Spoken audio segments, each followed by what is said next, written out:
Hi again. So this is the third part to the video that I just, the other two videos that I just made about my mom and my experience growing up with her when I was little, when I was young, my experience growing up with a mom who has schizophrenia. And so, what was I going to say? I think I was just saying how I really see my mom as a courageous, strong person, for not ever committing suicide and for remaining on this earth with the condition with schizophrenia, with remaining on this earth and staying alive, and still doing things every day, still living life even though she has schizophrenia.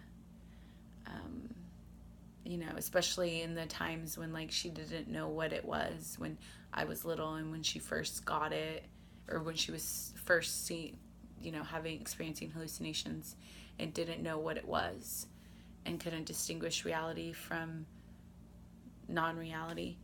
And I'm surprised that she didn't end up committing suicide. And I don't mean to sound morbid or anything, but some of the things she says she's seen, like her hallucinations where she's seen like really scary people coming after her, like hallucinations, and just hearing really negative voices in her head. I'm surprised and I'm amazed that she's still here on this planet and still living life, still doing her thing. yeah. And so, let's see. At the same time, I'm not going to say I said my mom's lovely and I love her. Of course, I love her so much. She's my mother. But at the same time, there's been lots of anger and resentment that I've experienced from having to deal with abandonment issues, from being abandoned from my mom, because once she started all those hallucinations, there was a lot of neglect, and eventually she left. She had to leave the home, and she was gone for the next couple years for the most part. And so, but even before she started having the hallucinations, even when I was little, like 4 or 5, I remember my mom having moments where she was like really paranoid. And part of this, I don't know if it's if it was a learned behavior or part of her schizophrenia or both, because my grandma can be a very paranoid person. She does not have schizophrenia, but my mom's mom. But she can be very pessimistic, very negative, and she says, don't trust anybody, like that kind of mentality.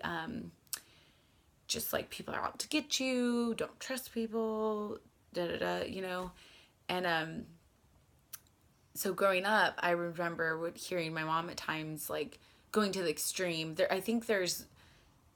I feel like it's good as a parent to, of course, tell your child don't talk to strangers or like certain things like that to keep the child safe. Of course, yes.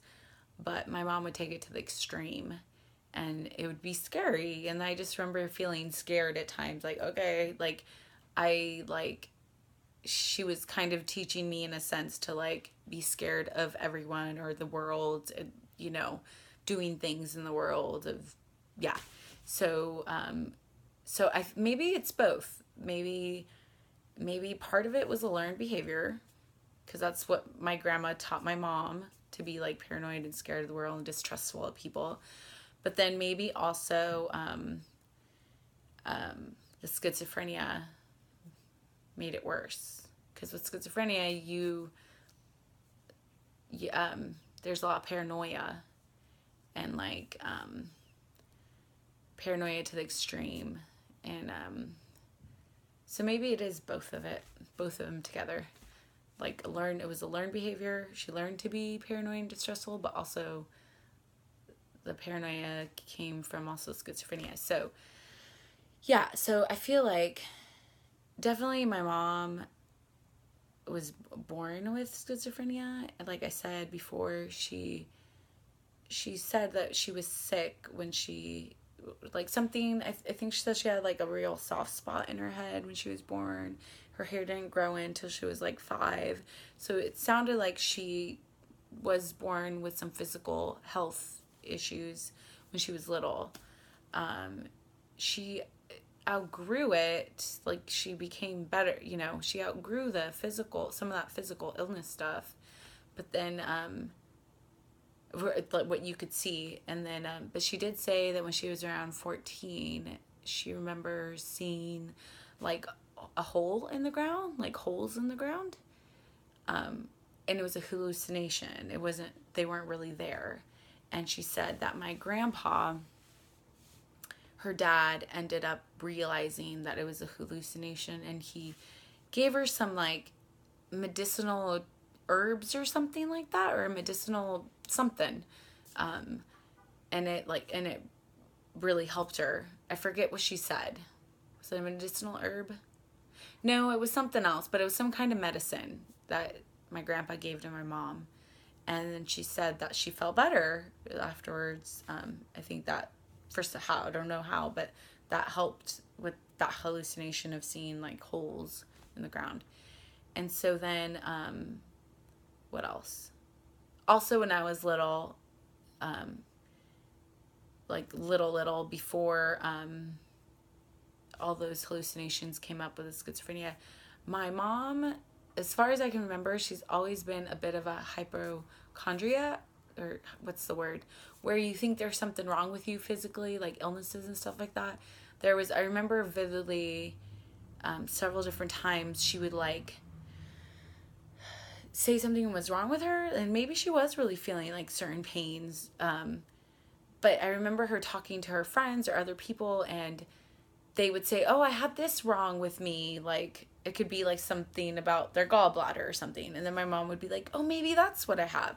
So then she'd go to the doctor and get prescriptions for that, or, you know, get tests and then get prescriptions.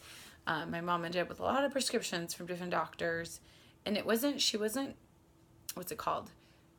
It wasn't, she wasn't addicted to pills. It was the hypochondriac. It was like she just thought she had different illnesses at different times. Like if someone talked to her about something, she would think she had that. And then she'd go. And so I feel like that to me is like, I feel like that was a symptom of the schizophrenia, like being paranoid about that.